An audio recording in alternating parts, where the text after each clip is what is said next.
much it seems that Republicans and Democrats are in agreement on when it comes to certainly qualified potential Supreme Court justices. Merrick Garland is that and then some. Number one at Harvard, summa cum laude, Harvard Law, very instrumental in getting behind the whole Timothy McVeigh thing. I could go on and on and on, but everyone seems to say he has impeccable credentials, so certainly he's qualified to serve on the nation's highest court. So it's not about the guy as much as about the timing of the picking of the guy. You've already heard Republicans say we don't even consider this until after the November election. And they are sticking to that. Virginia Democratic Senator Mark Warner from Virginia, as I said, from Virginia, says that that's not the right way to do it. All right, so you know what they said, Senator, that is, hey, Democrats play these kind of shenanigans with us. I think they call something like this payback. What do you say? Neil, I mean, what part of the Constitution says a president shouldn't appoint a Supreme Court justice in the last year of their term? I mean, this is pretty simple stuff. I'm generally pretty bipartisan. I acknowledge that both sides make mistakes, but this one, it's pretty clear. Do your job. The president nominated somebody. He's qualified.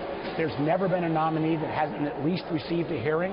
If some of my Republican colleagues want to go ahead and vote against him, that's their right. That's their constitutional obligation.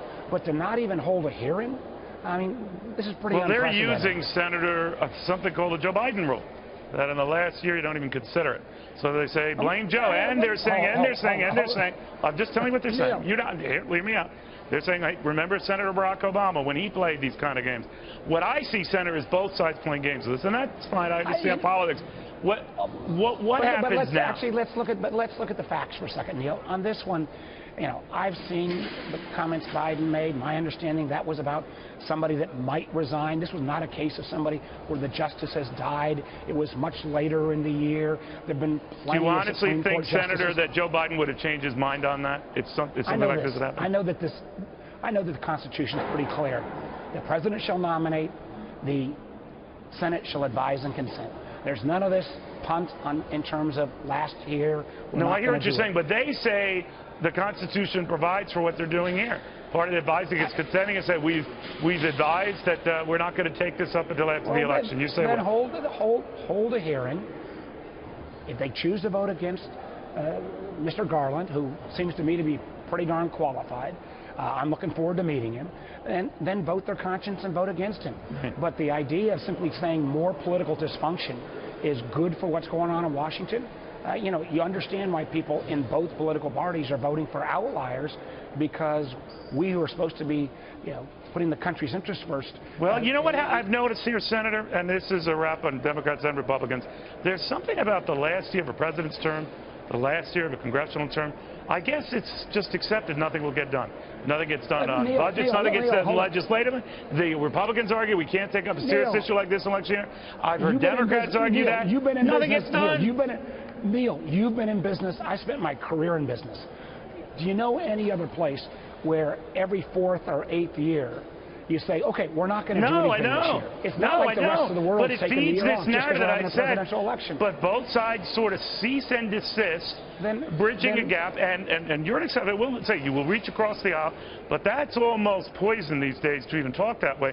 So nothing gets done. So I think we should cut all terms by 1 year. My problem with that, leave out the last year, then the last year of that cut year will become nothing getting done year. It is ridiculous. More dysfunction on top of dysfunction. That's just not what, you know, and people are angry. I think you wouldn't see the kind of vote, particularly for Trump, that you've seen if there wasn't that level of anger. So, you know, let's do what the Constitution says. The president nominated somebody. Let's review him. You want to vote against him? That's your constitutional right. Well, actually, Senator, I will accept that. I actually agree with you on that.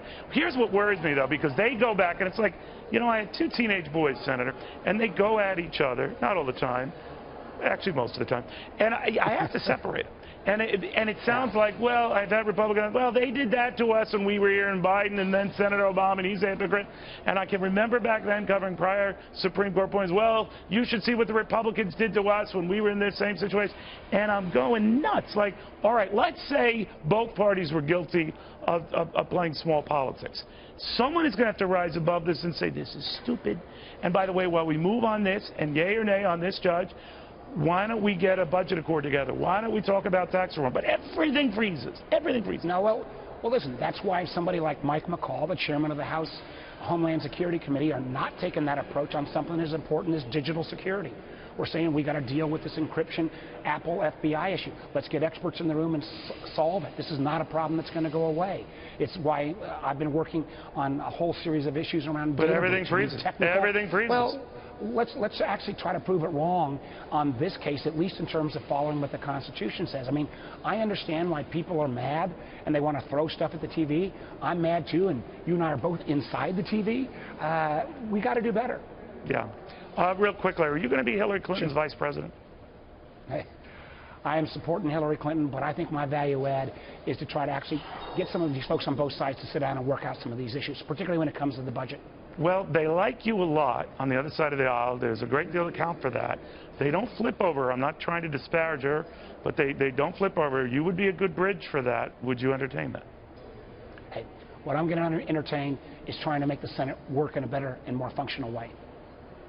You know, I've never, in all the years I've done this, when I've asked them about would you ever be a running mate, they handle it just as deftly as you did there. So I guess that's a way of saying you're not going to say. Not my first rodeo. I got you. All right, Senator, very good having you. I appreciate it. Yes, sir.